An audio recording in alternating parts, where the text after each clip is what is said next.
ఈ రాష్ట్రంలో 7 ఏళ్ల క్రితం ఏర్పడినటువంటి కాంగ్రెస్ ప్రభుత్వం ఎన్నో హామీలు ఇచ్చి ఏ ఒక్క హామీ నెరవేర్చకపోగా ఎంతో గంభీరంగా రుణమాఫీ చేస్తామని చెప్పి దేవుళ్ళ మీద ఒట్టు పెట్టి మొన్నటి పార్లమెంట్ ఎన్నికల్లో ఓట్ల కోసం ఎక్కడ దేవుడు కనబడితే అక్కడ దేవుడి మీద ఒట్టు పెట్టి, ఎక్కడ దర్గా కనబడితే అక్కడ దర్గా మీద ఒట్టు పెట్టి 2 లక్షల రుణమాఫీ ప్రతి రైతన్నకు కూడా రుణమాఫీ చేస్తామని చెప్పేసి పలికినటువంటి ముఖ్యమంత్రి గారు మొన్న వైరాలో జరిగినటువంటి 15 ఆగస్టు మీటింగ్ లో అందరికీ రుణమాఫీ చేశారని చెప్పారు.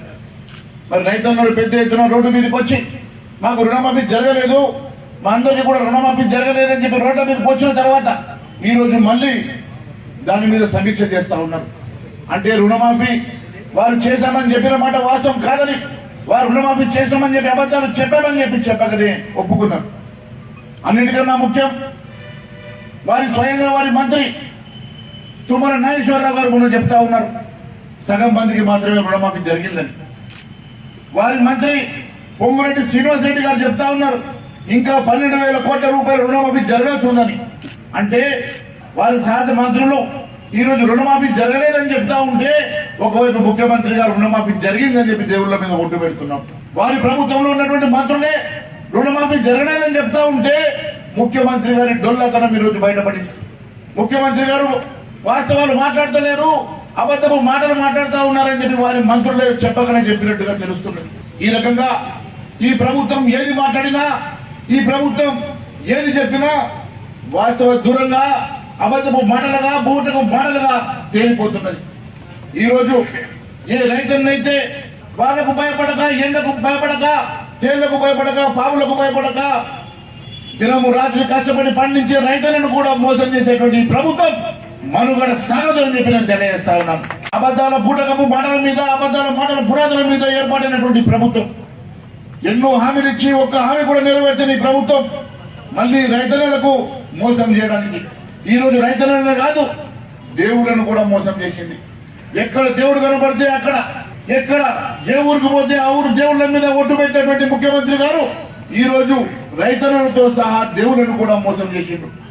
దేవుళ్ల మీద ఒట్టు పెట్టి ఈ రోజు మళ్ళీ రుణమాఫీ చేయకుండానే రుణమాఫీ చేశానని అబద్ధాలు చెప్తా ఉన్నారంటే వారి వెంట ఉన్న మంత్రులే మరి రుణమాఫీ జరగలేదని చెప్తా ఉంటే ముఖ్యమంత్రి గారి అబద్ధాలు ఈ రకంగా బయటపడేది తెలియజేస్తా ఉన్నాను. మీరు ఏదో మాయ మాటలు చెప్పి తప్పించుకుందామని చూస్తున్నారేమో.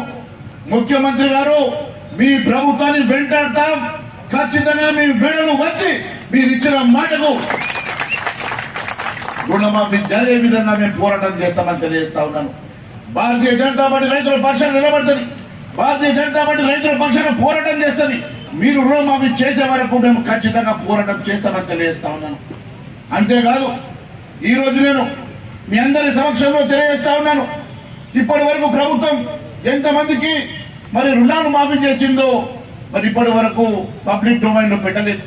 మరి ఈ రాష్ట్రంలో ఎంతమంది రుణాలు తీసుకున్నారు, ఎవరెవరికి ఎంతెంత రుణం ఉన్నది, ఎవరెవరికి మీరు రుణాలు మాఫీ చేసిండ్రు, మిగిలిన వాళ్ళు ఎంతమంది రుణం మాఫీ కాని వాళ్ళు ఎంతమంది ఉన్నారో ఇప్పటి వరకు మీరు శ్వేతపత్రం విడుదల చేయలేదు. కేవలం అందరికి రుణమాఫీ చేసిన అబద్ధాలు చెప్తా ఉంటే ఈ రోజు లెక్కలు చెప్తా ఉన్నాయి. ఈ రాష్ట్రంలో దాదాపు 60 లక్షల మంది రైతులు రుణాలు తీసుకుంటే మీరు కేవలం 22 లక్షల మంది రైతులకు మాత్రమే రుణమాఫీ చేశారు. అంటే మిగిలినటువంటి రైతాంగానికి మీరు 38 లక్షల మంది రైతాంగానికి ఇంకా మీరు రుణమాఫీ చేయలేదని చెప్పి మరి లెక్కలు చెప్తా ఉన్నాయి. అంటే ఈ రోజు కేవలం 22 లక్షల మందికి రుణమాఫీ చేసి ఈ రాష్ట్రంలో అందరికీ రుణమాఫీ చేశామని మీరు తప్పుడు లెక్కలు చెప్పడం ఇది ఎంతవరకు సమంజసమని అడుగుతా ఉన్నారు. మరి కేవలం ఆధార్ కార్డులో లేకుంటే రేషన్ కార్డులో అడ్డం పెట్టుకొని రుణాలు మాఫీ చేస్తామంటే గత ఎన్ని సంవత్సరాల నుంచి కొత్త రేషన్ కార్డు ఇవ్వలేదో మీకు తెలుసు. మరి కొత్తగా రేషన్ కార్డు ఇవ్వకుండా, కొత్తగా రేషన్ కార్డులు డివైడ్ కాకుండా, ఇంట్లో పిల్లలు వేరుపడ్డ తర్వాత వారికి కొత్త రేషన్ కార్డు రాకుండా ఏ రకంగా ఇది రుణమాఫీ జరుగుతుందని చెప్పి నేను అడుగుతున్నాం. అంటే ఏదో ఒక కండిషన్ పెట్టి మీరు రుణాలను తప్పించుకోవాలని చూస్తుంటే ఎట్టి పరిస్థితుల్లో మేము ఊరుకునే సమస్య లేదు. మాటల మీద మీరు ఎన్నికలకు వెళ్లి ప్రజల ఓట్లు దండుకున్నారో ఆ సమాజానికి మీరు ఖచ్చితంగా మరి క్షమాపణ చెప్పాలని చెప్పి మేము డిమాండ్ చేస్తా ఉన్నాం. మీరు రుణమాఫీ అన్న చేయండి, లేదా బహిరంగ క్షమాపణ చెప్పి మీ వల్ల కాదు అని చెప్పి రాజీనామా అన్న చేయమని చెప్పి మేము డిమాండ్ చేస్తా ఉన్నాం. ఈరోజు అమాయకమైనటువంటి రైతులు, కేవలం పంటలు నమ్ముకొని భూమిని నమ్ముకొని కష్టపడేటువంటి రైతులు ఈ రోజు ఎంతో కష్టపడి వారు రూపాయి జమ చేసుకొని మరి కట్టేటువంటి ఈ రుణాలకి మాఫీ చేస్తామని మీరే చెప్పారు. మరి కొంతమందికి మాఫీ చేసి మరి కొంతమందికి మాఫీ చేయకుంటే ఇది ఎంతవరకు సమంజసమో ఒకసారి తెలియజేయాల్సిన అవసరం ఉన్నది. నేను ఒకటి డిమాండ్ చేస్తా ఉన్నాను, ఎట్టి పరిస్థితుల్లో ఈ రాష్ట్రంలో మీరు ఎంతమంది రుణాలు తీసుకున్నారో, ఎంతమందికి రుణం మాఫీ జరిగిందో, ఎంతమందికి రుణం మాఫీ జరగలేదో శ్వేతపత్రం విడుదల చేయాలని ఒకటి డిమాండ్ చేస్తా ఉన్నాం. రెండోది, ఈ నెలాఖరు లోపల ఖచ్చితంగా రుణాలు తీసుకున్న ప్రతి ఒక్క రైతాంగానికి రుణమాఫీ చేయాల్సిందిగా మేము డిమాండ్ చేస్తా ఉన్నాం. లేని పక్షంలో భారతీయ జనతా పార్టీ తరఫున ఈ నెలాఖరు లోపల మీరు రుణమాఫీ చేయకుంటే బీజేపీ నాయకుడిగా నేను ఖచ్చితంగా నిరాహార దీక్ష చేస్తానని కూడా సభాముఖంగా తెలియజేస్తా ఉన్నాను.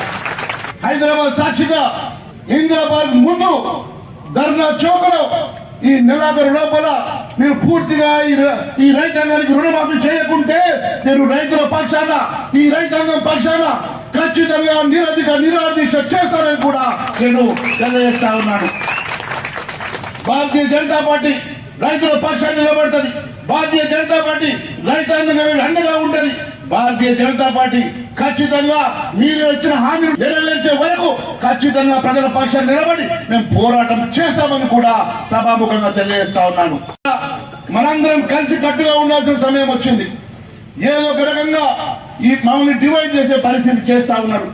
ఎట్టి పరిస్థితుల్లో మనకు న్యాయం జరగాలన్నా, అందరికి రుణ విముక్తులు జరగాలన్నా అందరం కలిసి కట్టుగా ఒకటిగా ఉండి అందరం కలిసి ఈ ప్రభుత్వం మీద పోరాటం చేద్దామని కూడా పిలిపిస్తున్నా.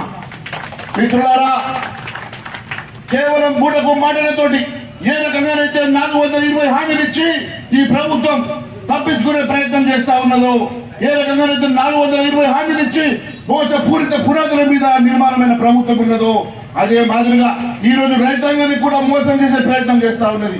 ఎట్టి పరిస్థితుల్లో ఇవ్వటామని మరొకసారి తెలియజేసుకుంటూ భారత్ మాతాకి జై శ్రీరామ్.